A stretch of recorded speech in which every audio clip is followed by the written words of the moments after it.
Muy buenas noches. Como ustedes comprenderán, en esta ocasión vamos a abordar el tema del mensaje presidencial, no realmente del informe, porque ese requeriría varios días para estarlo leyendo y analizando. La idea, son muchas, pero la idea básica, la que quisiéramos discutir aquí, es el sentido del cambio de régimen. Como lo vemos por la historia, los cambios de régimen, en el caso mexicano, vamos a ir concretamente.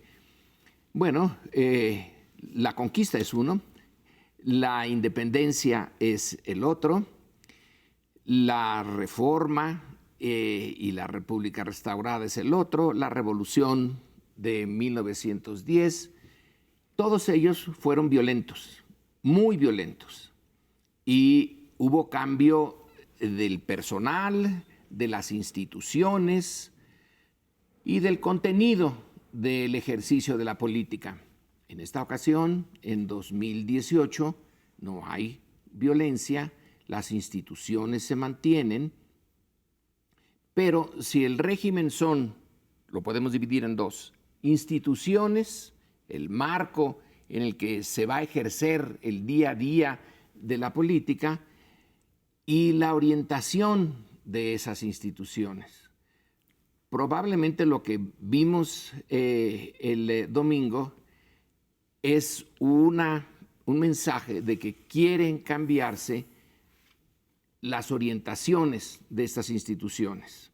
Entonces, el primer punto, y ahí luego ya ahondemos en otros, es la idea contundente de una separación entre poder político y poder económico. Ahí empieza. Yo creo que eso es perfectamente deseable y espero que se vaya acreditando con el tiempo, que hay una separación, que la esfera pública decide con independencia de lo que ciertamente puede decidir el poder económico. Me parece que en una democracia de mercado tienen que ir, como se ha demostrado en días pasados, con el acuerdo con las constructoras de gasoductos, una armonía entre el poder público y el poder privado, es algo deseable, más es algo que ha procurado este gobierno.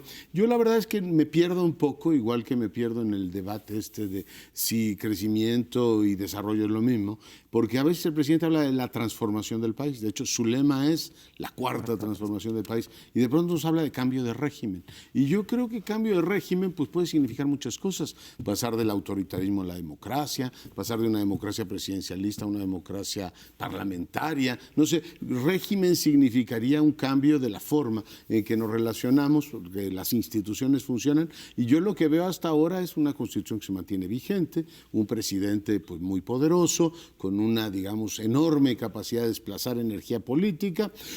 Pero veo que los gobernadores, a los que reconoció ampliamente el día de ayer, diciendo que colaboran en las tareas de seguridad, se dijo respetuoso del Congreso, en fin, no vería elementos de cambio de régimen. Lo que vería es una tendencia muy mexicana a plantear todo, una especie de presentismo, a plantear todo como histórico. Leí con gran interés un artículo de Bermejo sobre la visita de Toynbee, el famoso historiador a México, y vino en las épocas de Ruiz Cortines, y le pareció fantástico porque en aquella época, no es ninguna coincidencia, yo creo que el presidente se ha inspirado mucho en Ruiz Cortines también, al igual que en Benito Juárez, y en otras etapas de la historia. El historiador inglés dijo: estoy admirado de cómo México quiere limpiar la vida pública y la lucha contra la corrupción, unir las razas, crear efectivamente un México mucho más cohesionado. Estamos hablando del 50 y tantos. Que el cambio de Ruiz Cortines, un cambio de régimen, me parece dudoso. Yo creo que estamos ante un cambio de gobierno, una alternancia que completa la transición política del país al permitir que la izquierda haya accedido por los medios constitucionales al poder. Lo dejaría ahí.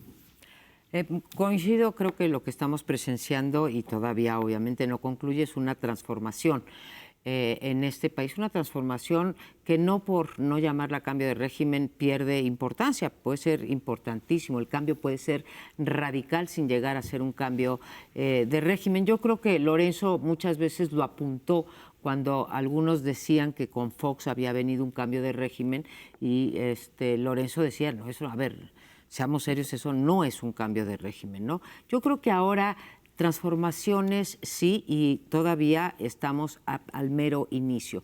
A mí lo que me cuesta mucho trabajo pensar es cuando Andrés Manuel López Obrador hace el día de ayer su discurso, que tiene una parte de mensaje político y tiene la otra parte de informe, digamos, cifras, datos, hechos.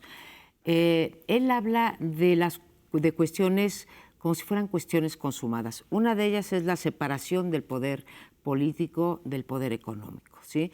Pues no sé bien qué quiere decir esto, que si ya hoy en día el gobierno no se somete a los intereses de los capitanes de la industria, porque ni siquiera diría del empresariado, ¿sí? Pero yo no lo veo como un hecho, todavía faltaría, incluso él mismo muchas veces dice, todavía no llegamos al cambio de régimen, los poderes fácticos siguen allí, sindicales, empresariales, en fin, de muchas otras cosas. Segundo, llegó la verdadera democracia. A mí también me cuesta mucho trabajo entender lo que nos quiere decir Andrés Manuel López Obrador, como entonces antes no había democracia. Yo creo que la democracia en México es imperfecta, las instituciones democráticas eran y siguen siendo imperfectas y que no veo en el proyecto una inversión real para fortalecer las instituciones.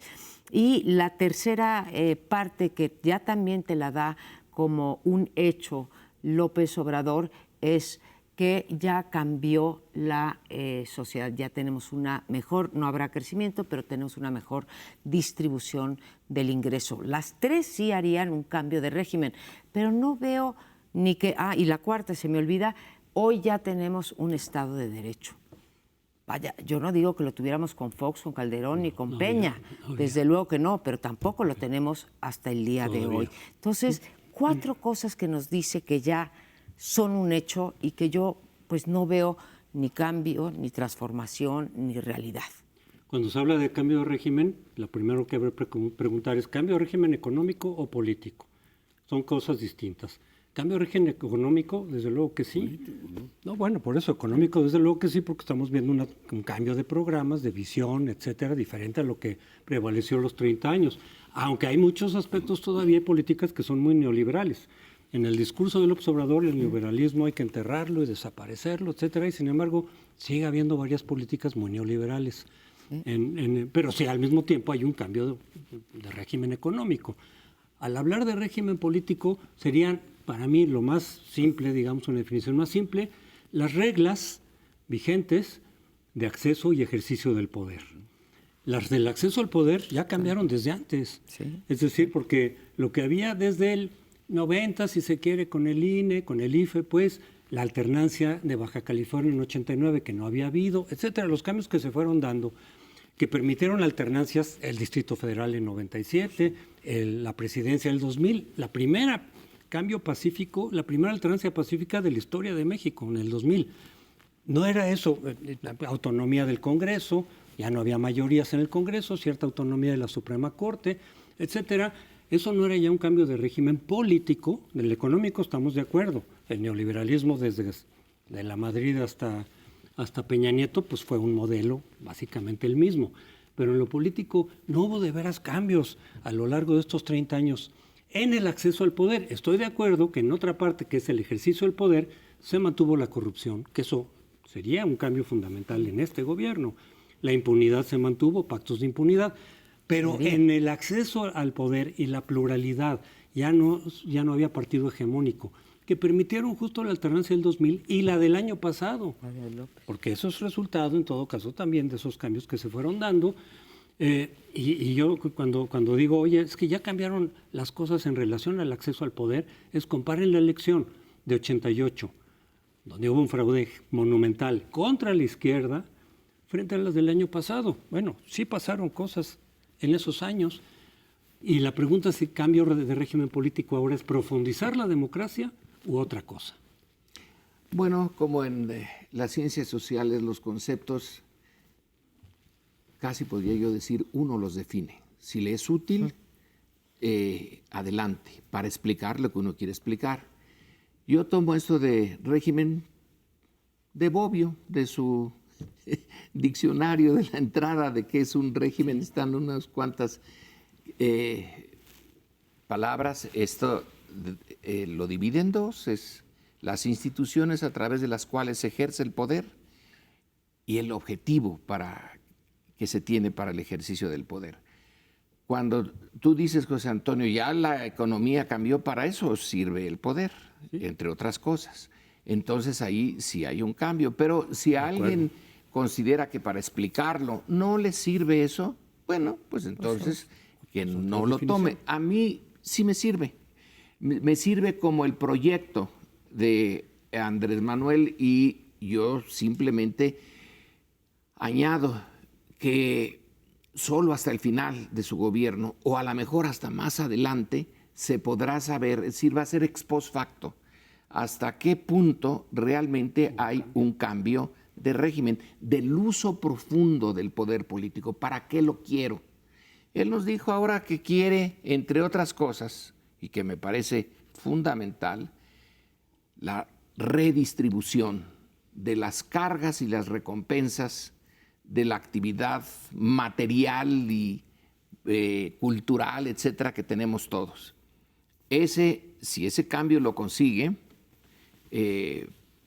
a mí me parece que sería bueno usar un cambio de régimen. A mí me encanta la idea de que funcione el Estado. Yo no me metería al tema de régimen. Yo creo que igual que el tema del desarrollo genera una polémica innecesaria. Yo creo que teníamos un régimen autoritario y pasó de un régimen autoritario a un régimen con cada vez más competencia hasta tener competencia real. O sea, finalmente lo que tienes es esto y en la siguiente alternancia pues igual cambian las cosas. Si tenemos un gobierno que adecenta, que toma decisiones en el sentido de que la mayoría, que claramente el presidente o la mayoría está en consonancia con el presidente, que él puede acreditar que no se usa el poder público para beneficiar, ayer lo dijo 3 veces, al grupo, por ejemplo, de más acaudalados y perdonarles impuestos. Yo creo que eso es una forma de ejercer el gobierno o el poder y no necesariamente un cambio de régimen. Yo celebro que lo haga así y ojalá el futuro se lo premie. Yo me inscribo más entre los que creen que lo que le hace falta a este país no es tanto discutir si es un cambio de régimen o no. O sea, hay democracias que no funcionan, no tienen bajo Estado de Derecho. No calificaría el cambio de régimen por los resultados que da, sino porque haya la posibilidad de tener un Estado que funcione. O sea, me remito al concepto básico, huntingtoniano, de orden político. Hay estados autoritarios que generan orden político. Hay estados democráticos que generan orden políticos. Hay estados autoritarios que no generan orden político y hay democracias que no las generan. Yo me conformaría con que el presidente nos legara una fiscalía que funcionara, un SAT que recaude, una policía que realmente nos defienda. Te conformas, yo también. No, pero yo digo que la discusión es un aparato de Estado que funcione, no la naturaleza de acceso al poder. O sea, no creo que eso sea el tema central. Mira, realmente tienes razón, o sea, transformación, cambio de régimen, da igual.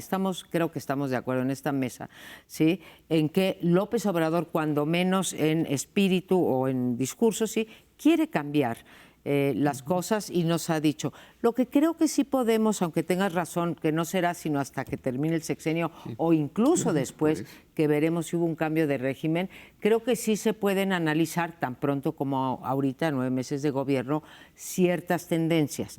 Yo veo tendencias en lo económico y lo social muy positivas respecto a hacer cosas para redistribuir el ingreso. ¿Sí? Atender a población que no estaba atendida previamente. Ya las formas podemos discutir, pero no veo esos avances positivos en materia democrático-institucional. ¿Sí? Creo que en eso se parece más al México de los 50s y los 60s. Yo creo que sí es relevante la discusión sobre el régimen político porque el gobierno le da importancia a eso, insiste. El hecho mismo de llamarle cuarta transformación te está diciendo, no soy un gobierno más, ni siquiera porque cambie económicamente el modelo. Voy a pretender un cambio de régimen profundo, incluso de cumplir aquello que se dejó pendiente en las otras 3, como lo de la separación entre poder económico y político, que era uno de los objetivos, yo creo que de las 3, desde luego de la reforma y sobre todo de la revolución. Es decir, eso no se logró, eso lo vamos a hacer. Entonces, políticamente es muy importante para el gobierno lo de cambio de régimen. Pero dijo que ya lo hizo. Nos faltó tiempo, pero no se preocupe, ya lo discutiremos en los otros 3 segmentos que vienen. Espérenos un poquitín. Vamos a darle ahora un pequeño giro a la discusión sobre el informe. Vamos a tratar de las formas, pero las formas también tienen que ver con el contenido. El día de ayer hubo algunas sorpresas, anunciadas en el sentido de que no iba a asistir al Congreso el presidente a entregar el informe de gobierno y a emitir su mensaje político. Y a algunos nos sorprendió porque es un presidente que gusta de cambiar las formas de sus antecesores y esta oportunidad que tuvo no la tomó, a pesar de ser un presidente que hoy en día, a diferencia de todos los anteriores, que tenía mayoría en el Congreso y que le iba a ser un poco más fácil, digamos, enfrentarse a una oposición que está pues desarticulada, es débil, es minoritaria, etcétera. Bueno, pues escogió realmente estar él en el Palacio Nacional y con un simbolismo muy claro, al menos para mí. No solamente se trata de que atrás decía tercer informe al pueblo de México, debió haber dicho tercer informe al pueblo de México y primer informe constitucional, que es lo que marca la ley, bueno, en realidad ni siquiera tenía que haber dado el mensaje, con que Olga Sánchez Cordero entregara el informe era suficiente. Pero escoge estar solo. En el Congreso hubiese estado acompañado de gente rodeándolo, los otros poderes, etcétera. Aquí está él solo en un escenario muy austero, como a él le gusta, pero personificando el poder político en México. Y me parece que eso lo define en buena manera y tiene que ver con la discusión anterior del ejercicio del poder. Y por eso hacía yo el paralelismo. Cuando termina López Obrador, él habla de que sus adversarios no han podido articular algo, ¿sí?, para pegarle, digamos, para criticarlo, con un paradigma que se parezca en algo a lo neoliberal.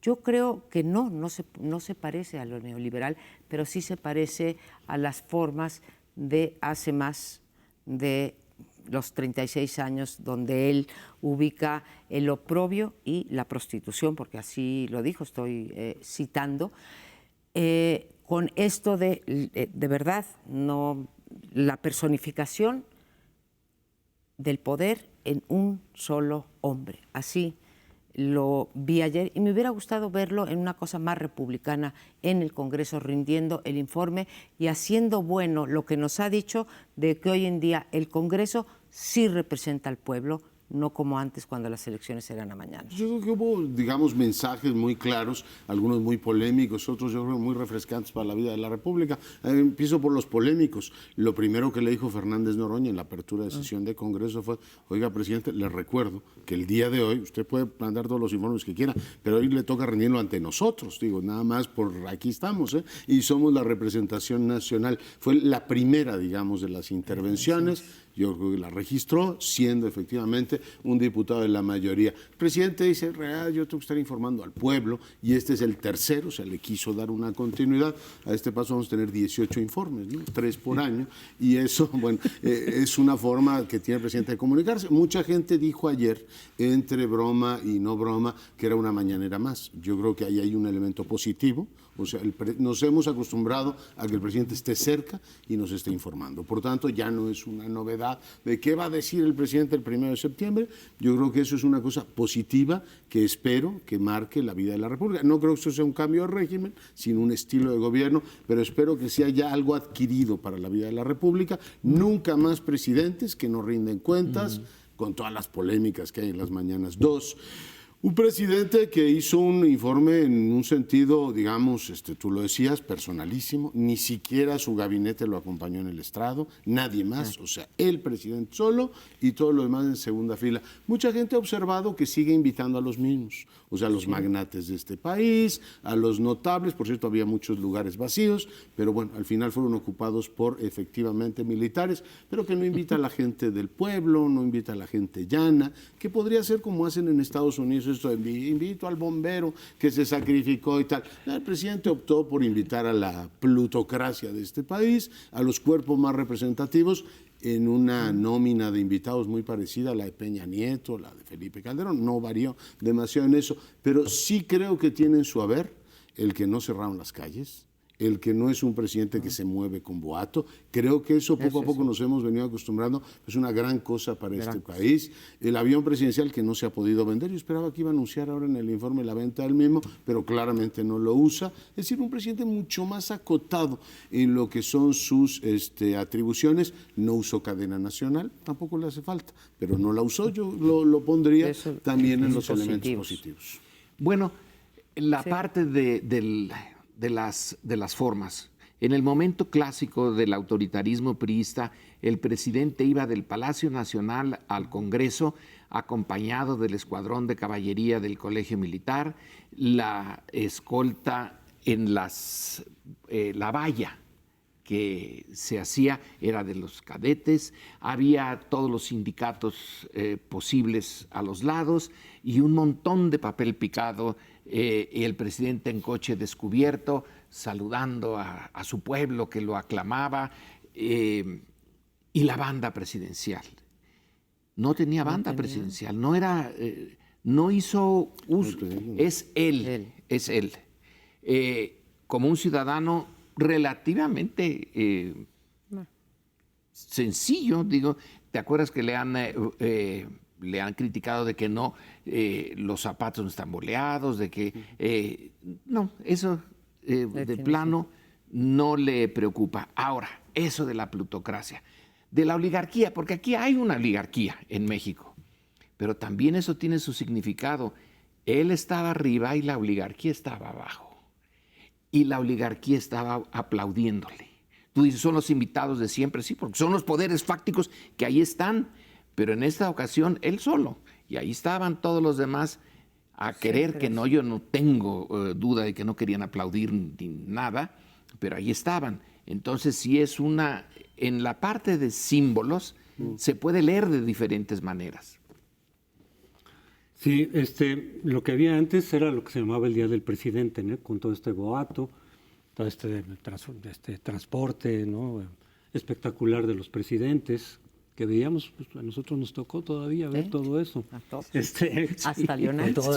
Pero siglo ya no existe y se decía, y llegas al Congreso y puros aplausos y puras loas, le respondían el informe siempre en términos positivos. Eso fue cambiando a partir del 88. Con la interpelación que hizo Porfirio Muñoz Ledo y otros cardenistas en el último informe de La Madrid, y luego se siguió, por ejemplo, cuando le tocó también a Muñoz Ledo responder el informe a Zedillo, cuando ya perdió la mayoría absoluta el PRI, y se lo respondió en términos muy enérgicos. Entonces ya el día del presidente se perdió.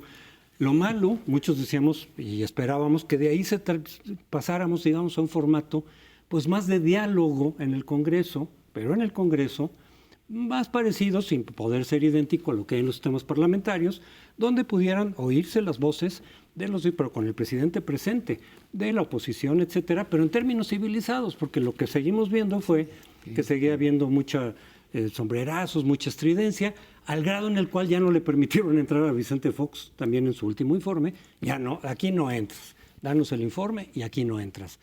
Y entonces volvió a surgir, digamos, surgió otra vez este informe fuera del Congreso ya, rompiendo, digamos, esa tradición, así llamamos, y con puros invitados que te van a aplaudir casi todo lo que digas. Sin respuesta al informe ya no. Ojalá que pudiéramos transitar a un formato nuevo frente al Congreso, no en los términos del presidencialismo antiguo, tampoco en los términos de los sombrerazos y las máscaras de cerdo, etcétera, sino de diálogo razonable. No podemos tener entre las fuerzas distintas de oposición, partidos, ideologías distintas, no podemos tener un diálogo razonable. Pero ¿tú lo ves en esta? No, sí, por eso digo, ojalá pudiéramos transitar eventualmente a ese formato, porque lo de ayer fue lo mismo que Calderón y que Peña. Entonces, ¿así nos vamos a quedar ya? Para muchos que fue una nueva mañanera, la 291, creo que la 191 mañanera, lo que estamos viendo sí es, nos seguimos contando el cuento que el informe presidencial es una rendición de cuentas.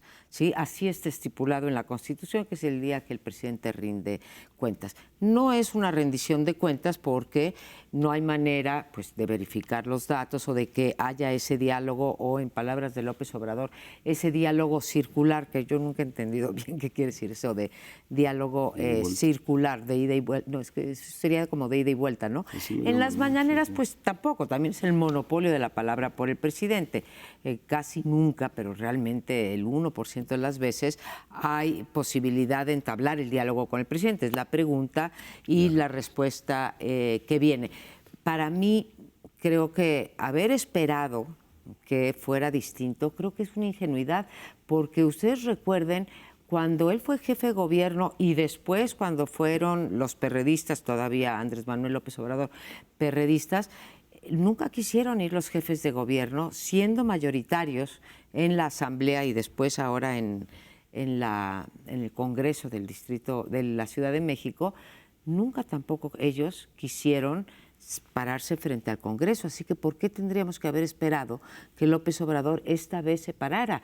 Lo pudo haber hecho cuando fue gobierno de la Ciudad de México y no lo hizo. No tenía mayoría absoluta, ¿no? Entonces no tuvo una pero digamos, la tiene presión. ahora también. Ahora la tiene también. Pero en aquella época nunca tuvo una presión directa de ir al Congreso, es más, no tuvo una consideración amplia del Congreso, como no lo tiene ahora con el Congreso Federal. Digo, dice, yo idealmente estaría de acuerdo con Crespo, pero después de oír al presidente decir, están moralmente derrotados los opositores, pues no veo al jefe del Estado diciendo, a ver, vengo a dialogar con los moralmente derrotados. ¿Qué van a decir? Que no, o sea, realmente no lo veo. Y lo segundo es, la bancada mayoritaria ayer terminó echando porras, ¿no? Es un honor estar con Obrador. Entonces tú dices, oiga, y el Congreso va a ser para que les digan a unos que están moralmente derrotados y los otros echando porras a la mayoría y diciendo, aguántense, les dijo Monreal, ahora somos mayoría nosotros. No lo veo, francamente. Y lo del informe, yo creo que sí hay una diferencia enorme con las mañaneras. O sea, ahora tenemos datos, o sea, el informe trae un paquete estadístico que nos va a sacar de la zona de los datos alternativos y a partir de ahora vas a poder tener una discusión sobre el estado que guarda la administración pública. En los otros dos no había el sostén de datos y en las mañaneras tampoco. Ahora, cuando dices no se pueden verificar los datos, bueno, hay que echarse un chapuzón en este... como dije, directorio telefónico, sí, para buscar y bucear los datos, pero ahí están. Entonces, si están mal los datos y si está mal, si hay incongruencia entre el discurso y los datos, va a ir saliendo y se le va a cobrar.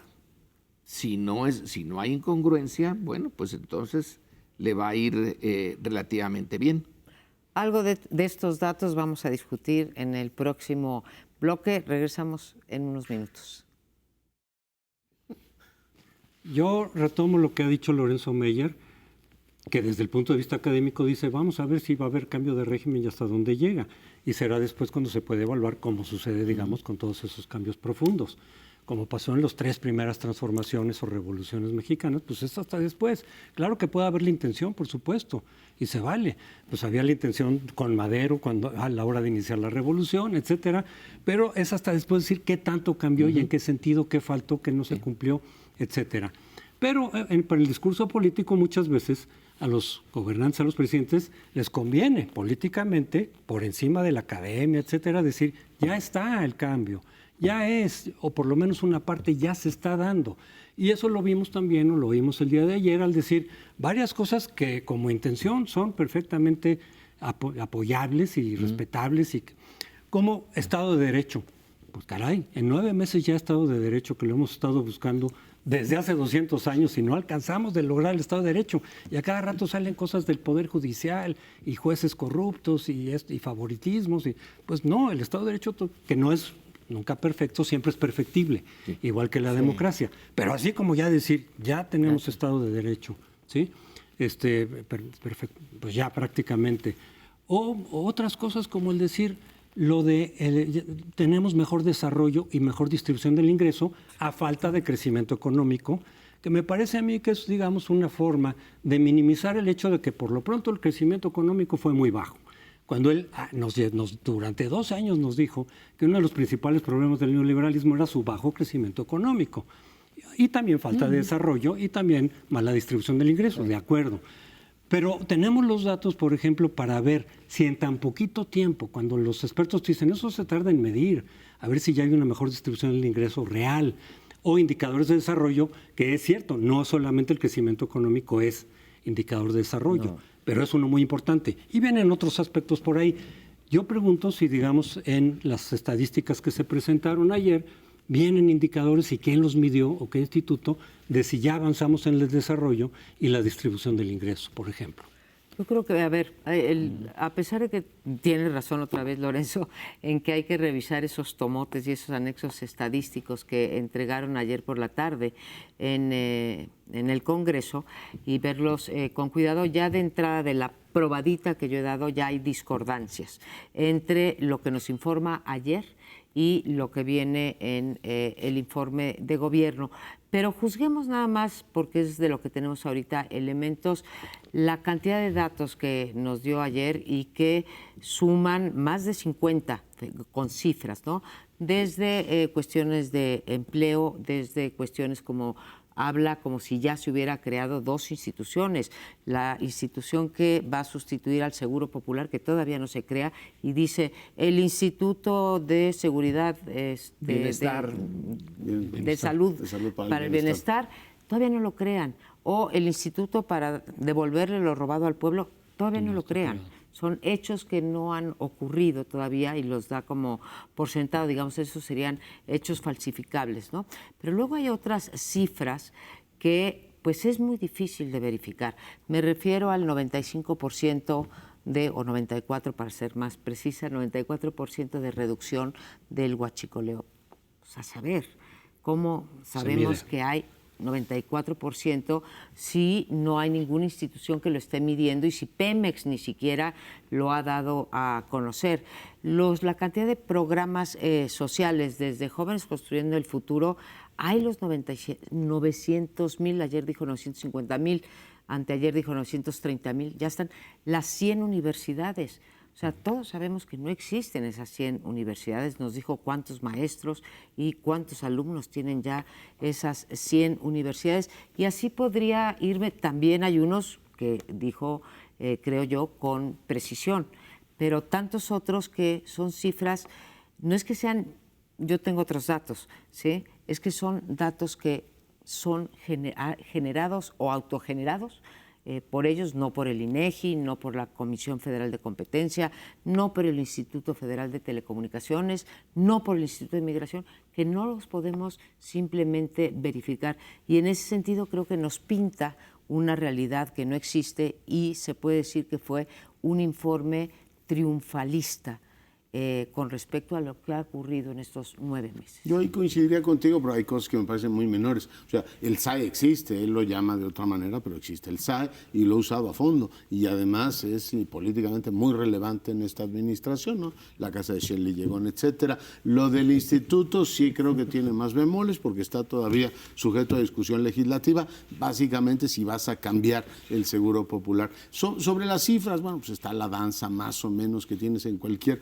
discusión política, pero hay algunos datos que ya la opinión pública tiene decantados, ¿no? Y están perfectamente claros. En inseguridad, creo que el presidente no se aparta del guión. Cifras. Hoy salió, por cierto, el dato de homicidios, que es una fuente oficial, supongo que es la que vendrá en el informe, y no hay manera de eludir que en materia de homicidios no hemos avanzado. En materia de crecimiento económico, pues ya lo dijo Crespo, durante años fue su elemento de campaña y ahora pues, está más bien tratando como de explicar por qué el mal resultado que tienes, mucho más que una teorización que uno dice, bueno, que Jeffrey Sachs la haga en un seminario económico, está muy bien, pero que un presidente en funciones quiera discutir si el PIB efectivamente refleja, el presidente va a decir, bueno, usted póngalo a crecer y ya después discutimos cómo lo redistribuimos. Está el tema del informe de finanzas públicas, tampoco hay para dónde hacerse. Cayó la recaudación y la tesis central del presidente, que es con austeridad, con decencia en la administración, que yo creo que son dos cosas muy buenas, se va a recaudar más y va a haber dinero para más proyectos. Bueno, pues tenemos no solo el informe, sino la discusión del paquete económico para el año próximo. Hoy entrevistaba a Ramírez Cuellar, me decía, pues vamos a ver si llegamos a los 6 billones. Pero tal como están las cosas, resulta que las capacidades presupuestales del Estado se están contrayendo. Y eso es producto directo, por más que discutas paradigmas, de que el país crece menos y por tanto hay menos dinero disponible y por tanto el Estado recauda menos. Yo creo que hay datos ya bastante claros, habrá que ver en el informe algunos, por ejemplo, ustedes hicieron un trabajo muy bueno sobre el programa de los jóvenes, que yo sigo creyendo que es uno de los más prometedores, pero claro, tienen que corregir todo lo que ustedes les señalaron, y en términos de empleo, pues están los datos del IMSS, que claramente dicen que los, digamos, becarios no se computan como trabajo nuevo, ¿no? Empleo. Bueno, no se computan como trabajo nuevo, pero existen, como Sí. siguiendo tu propia lógica, no están, pero sí están.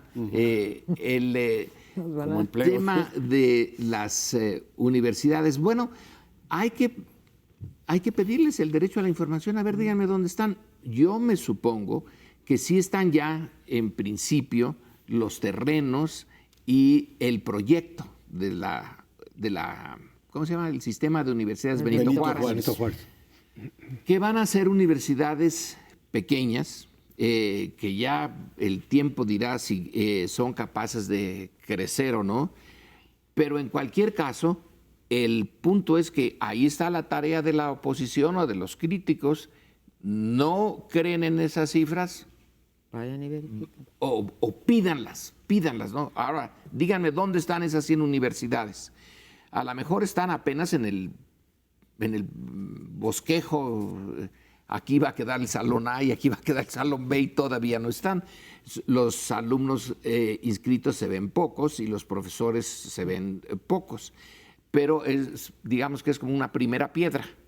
Aquí está la primera piedra. Ahora en el discurso ya puso, son 100 universidades como proyecto, no como realidad. A lo mejor al final del sexenio sí hay las 100, el país sí da para tenerlas, pero también son formas de... Un gobierno tiene que presentar las cosas como mejor puede.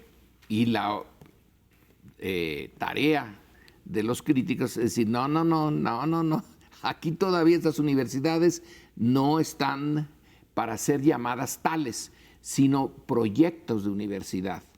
Y entonces irle corrigiendo. Pero justamente esa es la cuestión, ¿no? En la parte de la crítica, es decir, algunas cosas que son proyecto y que incluso podrían estar avanzando y se están llevando a cabo, de pronto se presentan como hechos ya consumados. Y otra parte también, entonces lo de las universidades, ahí se presentó como que ya están. ¿Cuáles? ¿De cuándo nos los anunciaron o qué? A lo mejor son proyectos, a lo mejor ya iniciaron, a lo mejor están los terrenos, pero se presentan de pronto como hecho consumado, como otros temas. O sea, políticamente eso es lo que conviene quizá, pues tal vez. Y todos los presidentes lo han hecho. Siempre presentan, digamos, los datos de tal manera que les favorezcan, es normal. Incluso, yendo más allá con esto de la discusión del nuevo régimen, todos los presidentes, si uno busca y recuerda sus discursos políticos, no solo en los informes, sino en general, presentan a su gobierno como un hecho histórico. Todos siempre decir, estamos haciendo historia, esto es un cambio, esto es un viraje de la historia, y luego ya la historia verá qué tanto sí, qué tanto no, o si fue por lo menos benéfico o perjudicial. Pero eso siempre está presente en el discurso político. Pero también vimos ayer una parte todavía de ese voluntarismo del que habla o del que hablaba Carlos Ursúa cuando renunció. Por ejemplo, lo de la inseguridad, desde luego, no hay para dónde hacerse, como dices, decir los datos, pero es un compromiso y lo vamos a cumplir.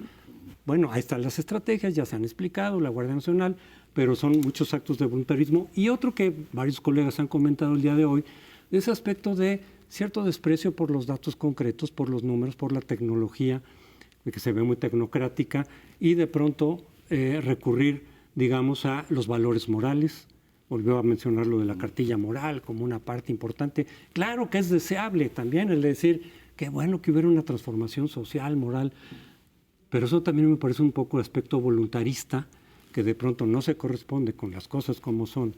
en la realidad, no solo de México, sino del mundo históricamente. A mí me pareció que la senadora Paredes estuvo muy afortunada ayer y le dio 2 consejos, digo, los consejos pues los da uno o los dan ellos y algunos los siguen y otros no, pero dijo, ojo, no vayan a confundir el presidencialismo, los ardores presidencialistas del pueblo mexicano, y citaba las cifras de popularidad de Salinas de Gortari y de todos los demás, con una transformación completa. Y ojo, no se vayan a creer como otros, es decir, el PRI, sus propias mentiras. Dice, acabamos creyéndonos esto, que el Pacto por México había transformado el país. Creo que fueron 2 buenos consejos de Beatriz Paredes en muy notable discurso el día de ayer.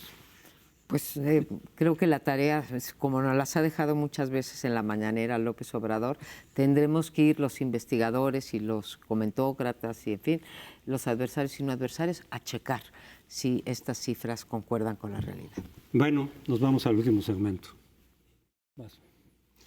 Bueno, y en este último bloque hay que recordar que el día 1 de septiembre, además de que el presidente rinde su informe, se abre la sesión de Congreso General y tenemos una bronca en San Lázaro. ¿Por qué? Porque no hubo acuerdo para renovar la presidencia de la Cámara y por consiguiente en los próximos días pues tendremos que saber si la mayoría de Morena quiere cambiar la ley y los acuerdos políticos que hasta ahora tenía para permitir que Porfirio Muñoz Ledo se reelija al frente de San Lázaro, lo cual genera una discordia. Y ayer fue el tema central en la presentación del Partido Acción Nacional, diciendo que Morena no cumple. Hay ahí un tema delicado porque al interior de la bancada Mario Delgado ha sostenido que él es favorable a que se respete la ley y Dolores Padierna y Porfirio Muñoz Ledo que se reforme la ley, puesto que ahora ellos son mayoría. Bueno, naturalmente cada quien tendrá ahí una valoración, digamos, particular. Yo tengo la impresión de que van a acabar cambiando la ley y van, por lo que se vio el día de ayer, y van efectivamente a tomar el control del Congreso. Las posiciones de los partidos pues reflejaron lo que tenemos, ¿no? Los partidos minoritarios, los que están con el gobierno, el Verde Ecologista, el PES, el PT, pues encontraron todo tipo de méritos en lo que está haciendo el presidente. El PES incluso subió con cartelitos diciendo que ellos eran la 4T. Supongo que van a empezar a discutir cuál es la 4T genuina y los del PES dirán que ellos son la verdadera 4T. En todos los casos los oradores hablaron junto con un grupo de legisladores que los acompañaron. La parte más cuestionadora vino en el discurso del Tonatiuh Bravo, que es el coordinador del Movimiento Ciudadano, un juicio severo sobre la situación que vive el país. Después vino el PRI, ya aludía a lo que dijo Beatriz Paredes, que creo que estuvo conceptuosa. Le falló un poco ahí el discurso porque no encontró una cita que era propia para rematar la pieza oratoria. En todo caso fue un discurso pues comentado y después el PAN fue a quejarse, ¿no? Decir, oiga, no respetan las leyes, y tenía algo de dramática la escena, porque pues al mismo tiempo que el diputado Suara recordaba el discurso de Porfirio Muñoz Ledo en 97, hablando de la necesidad de que las oposiciones, tenías a Porfirio Muñoz Ledo allá atrás diciendo, pues ahora me reelijo, ¿no? Y bueno, ciertamente era para muchos de nosotros, obviamente han pasado 22 años y seguimos hablando de la transición y todo lo demás, poco chocante. Y terminó con un discurso del coordinador de la mayoría en el Senado, que más que un discurso parlamentario fue un discurso mitinero, en el que acabó haciendo el halago del presidente de la República y el halago del presidente del Congreso, diciendo que Porfirio era el Estado. Y uno se pregunta que, pues sí es historia, incluso jovenceó a los jóvenes, chamaqueó a los diputados, diciendo, muchos de ustedes ni habían nacido cuando Porfirio estaba haciendo historia. Yo me pregunto, con todos los méritos y el cariño y admiración que le tengo a Porfirio Muñoz Ledo, si eso le da como para romper las reglas del Congreso, pero lo dejo ahí. Pues Porfirio Muñoz Ledo en efecto está haciendo historia otra vez, porque en 1997, que nos recordaba ahorita Leonardo, pues fue el que encabezó el famoso G4, se llamaba, el grupo de los 4, que impidió que se instalara incluso, bueno, estuvo a punto de impedir que se instalara el Congreso hasta que la oposición unificada impuso la moda de los acuerdos parlamentarios y ahí empezó a democratizarse el funcionamiento del Congreso y más que a democratizarse, a respetar las leyes, incluso la ley orgánica del Congreso, cosa que no está haciendo ahora Morena y no tendría necesidad de haber recurrido a esta práctica antidemocrática, como no tenía que haber recurrido Monreal en el caso de el diferendo entre Martí Batres y Ricardo Monreal, que también fue pues, romper las reglas. Y la convocatoria la leí, créanme, 30 veces, sí, y decía que nada más los integrantes de Morena, y llevó a votar a los del PES. ¿Para qué? O sea, ¿para qué se exponen a una situación de mucha vulnerabilidad en donde se les revierte y le hacen además un mal al presidente? El presidente ha tenido que salir a decir, bueno, pues todo lo que les dijo, los insultos de que los que se aferraban al poder se podían ir, como él nos dijo, al carajo, sí. Yo le agradezco porque me explicó muy bien qué es eso del carajo, que es la red en los barcos donde se portaba mal un marinero y lo mandaban al carajo, que es esa red, y ahí se quedaba castigado, ¿no? Bueno, ¿para qué se exponen a eso? En ese sentido, me pareció lamentable la pues, posición de esa mayoría, que es una mayoría clara, con gran legitimidad, nadie duda de ella. ¿Por qué tener que dar esa nota en el Congreso cuando le pudieron haber dado, pues yo creo que, digamos, la formalidad que merece el Congreso si lo queremos represtigiar?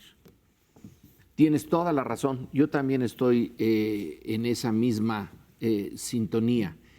Hay elegancia, sí. Debería de haber elegancia en la política, que es una, sí. A los que tenemos la visión histórica, apreciamos sí. mucho que el ejercicio del poder con, bueno, honradez en primer lugar, sí, sí. Apego a los principios y elegancia. No andarse peleando en público de la gente por ciertos puestos dentro del Congreso. No es necesario. Esto va más allá. Si es realmente un cambio de régimen, claro. Debía de valorarse la esencia de la política y tener la decencia de no exponer estas vergüenzas en público, sino ya adentro, en los loques, en alguna parte. Creo que López Obrador estaba realmente enojado cuando dijo que esto de aferrarse al poder, a los cargos, que esa no es la manera de expresar lo que Morena y el López Obradorismo, más allá de Morena, debe de presentarle ante su público. Esta pelea interna es lamentable. Pero esperable también, porque los políticos en general, y sobre todo los recaudos, los integras, digamos, del PRI, del PRD, del PAN algunos, etcétera, pues la lógica de la política es la búsqueda del poder, pues ni modo. Se puede pretender hacer un partido impoluto, referente moral, pero la política se impone y las ambiciones personales se imponen, diría Maquiavelo también, para citar a Maquiavelo. Pero yo lo que veo, digamos, parte de lo que se vio ayer, es que los partidos cuando están en la oposición, desde luego, defienden e impulsan la democracia porque la democracia les permite desde la sobrevivencia misma como minorías y les deja abierto el canal para poder ascender al gobierno, para poder ser gobierno. Pero cuando estás en el gobierno, de pronto la democracia te sirve, o más bien no te sirve, te estorba para llevar a cabo tus programas a fondo, porque quieres tener una continuidad, lo dijo ayer López Obrador, ojalá sigamos y que los conservadores y la reacción no vuelvan a regresar al poder. Bueno, la tentación siempre desde arriba, desde el gobierno, es que utilices el poder que tienes para cerrar canales de democracia, porque ahora te estorban. Entonces veíamos, por ejemplo, a los morenistas, perredistas antes, llamar a la calma a los opositores y decir, oiga, no vociferen. Me recordó a Miguel Montes, que como presidente de la mesa directiva del PRI, llamaba a la calma y a no vociferar a Porfirio Muñoz Ledo, por ejemplo, y a otros perredistas. O lo del 97, cuando se perdió la mayoría absoluta del PRI, y que los priistas intentaron comprar algunos diputados e intentaron obstruir lo que se llamó la 4G que recordabas, donde Porfirio Muñoz Ledo estaba del lado de la oposición ya desde luego, y que fue el que respondió el informe a Zedillo. Los que operaron desde el PRI o intentaron operar esa obstrucción fueron Arturo Núñez, después gobernador por el PRD, cercano a López Obrador en ese momento, y Ricardo Monreal. Entonces, bueno, pues vemos siempre la cuestión de que lo que haces desde la oposición que cambia completamente cuando estás en el en gobierno. México neoliberal y predemocrático, ¿no? Sí, a los que recordamos eso nos parecía pues, lamentable eso, y más a Suárez citando el discurso de Muñoz Ledo, decías, mi madre. Yo coincido con Lorenzo Meyer, el tema de la cortesía política es fundamental, ahí donde, además, eres el ganador absoluto si esperas un gesto ya que declare moralmente muertos a la oposición. Entonces, bueno, no es magnánimo el presidente y debería recordar que los que hoy son mayoría, mañana pueden ser minoría en una democracia. Y hace 6 años se decía que Peña Nieto estaba salvando a México y hoy tenemos a Peña Nieto salvándose de no ir a la cárcel. O sea, los giros que da la política cuando uno recuerda a Tocqueville en una democracia son fundamentales. Pero la cortesía política, es decir, tienen mayoría absoluta, la Junta de Coordinación Política es suya. ¿A qué viene que un personaje histórico como Muñoz Ledo lo tengan desgastándose de esa manera? La verdad es que no sé si reparte mucho dinero. Tú ese tema lo conoces muy bien, María Amparo, o si les da miedo que les vaya a salir otro Ricardo Anaya. O sea, la presidencia del Congreso sí da como para exhibirte mucho, es decir, igual ahí catapultamos un liderazgo que no queremos. No me explico cómo van a pagar la factura de cambiar la ley para que a Porfirio le tuvieran que decir si se apellidaba Díaz o Muñoz Ledo. Debe haber sido, bueno, si lo estaba entendiendo, debe haber sido un trago amargo para Porfirio Muñoz Ledo, que estaba, como dices, conduciendo la sesión. Pues sí, o sea, tener la presidencia de la mesa directiva te da, no solamente te da dinero, te da puestos y te da la posibilidad de manejar las negociaciones y de fijar la agenda, que no es poca cosa manejar la agenda legislativa cuando hoy en día pues hay que hay que entregarle al presidente los resultados. Y nosotros tenemos que entregar el siguiente programa, la estafeta. Muchas gracias por acompañarnos. Nos vemos aquí la semana próxima.